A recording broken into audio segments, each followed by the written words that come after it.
Good morning, good afternoon, good evening, or much good depending on your location. Please join in the struggle to liberate our people from the contraption. Like and share videos. News update.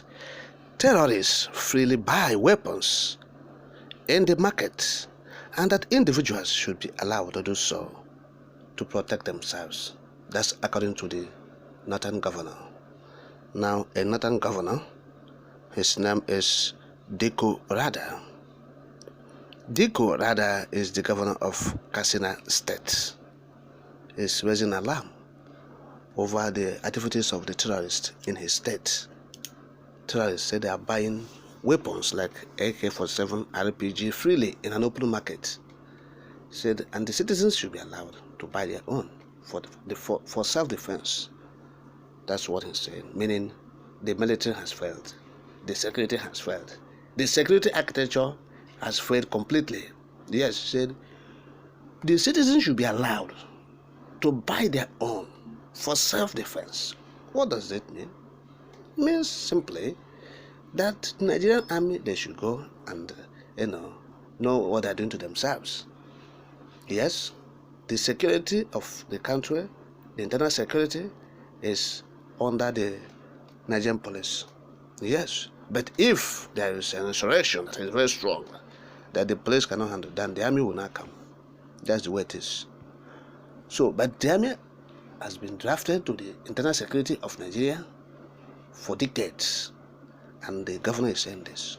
That means even the army has been overwhelmed by the terrorists. Completely, they've been overwhelmed, they've been inundated by the ferocious activities of these elements. Now this governor is saying these things. They are the one that gave them the room to operate, and now they are crying foul. Say, give the citizens the opportunity to buy their own.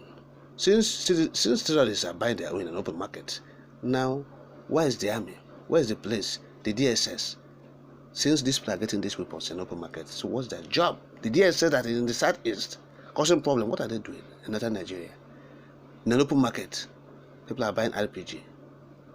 Terrorists buying RPG, buying AK-47. So what are we not talking about? You see? So he said they are just governors.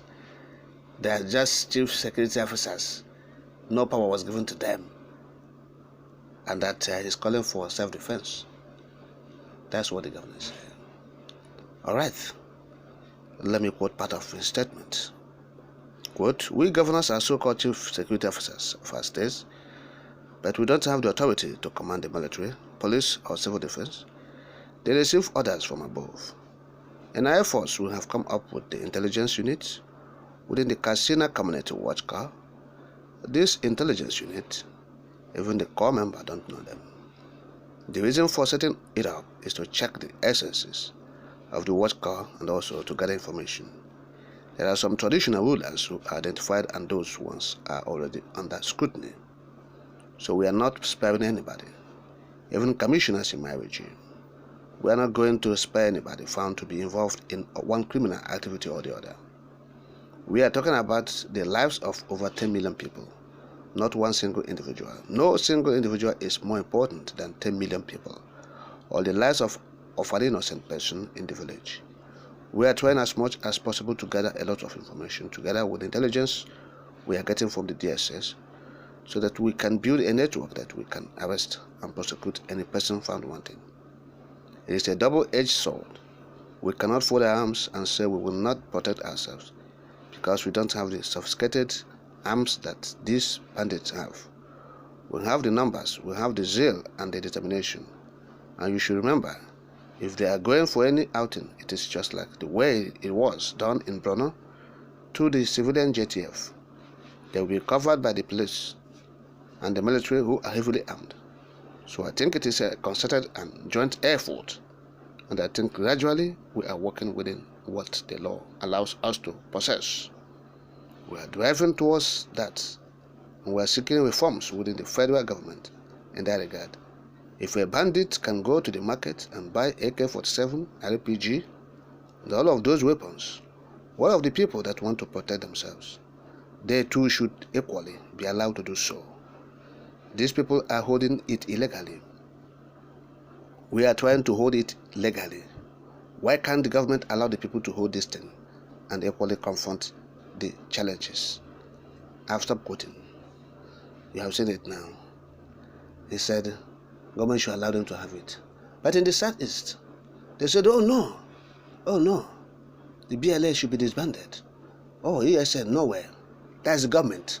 Here, government is asking the central government to allow their people to own this thing, to defend themselves, the state governors, down to the Southeast, through the effort of Mazam Kano. ESN has been established. Through the effort of Mazam Kano, BLA has been established. And they're working for self-defense. Self-defense. They're not attacking anybody. They defend the people because of failure of security architecture in the contraption. And this is what this Northerners has observed. They caused it to the Fulani illegals. They use insecurity to purchase power. Yes, political power. And it is hurting them and hurting all the Nigeria people. Also, they are calling for their own people, civilians, to hold AK-47. These northern governors. Yes, for self-defense. So, but in the east, nowhere. The governors are going against people who are defending the innocent Biafrans, the innocent Igbos, going against them. Ndono, the governor, and the Igbo. And now, even the people in this casino, the governors are causing more problems. Because the governor even said that they will reintegrate people who have repented from terrorism. They will integrate them. How do you know that they have repented? They say if they are weak, the government said if they are weak, they will reintegrate them. You see? So if they are weak, they will integrate them. So once you start fighting terrorists, fighting them, and they become weak. So because they are weak, you now reintegrate them into the system. They are there. That's why the thing refuses to stop. If a bandit is weak, if a terrorist is weak, now it is the yardstick to reintegrate into society and even enlist him to the Nigerian army or the police because he's weak. So all you have been doing is to make sure that he's weak, isn't it? And you said after, even then when he's weak, you now integrate him into society. Let me quote the part of his statement in that regard. Quote, negotiation with bandits is a no-go area in my perspective. But I said if I am at the point of advantage, if the bandits come out and say, look, we are dropping arms, let us sit down and talk, we could reintegrate them back into the society. But I will not go begging bandits to come for negotiations. Let us deal with the situation. If they are weak, let them come out, let us negotiate, and we will reintegrate them back into society. They are our people, our brothers. End of quote.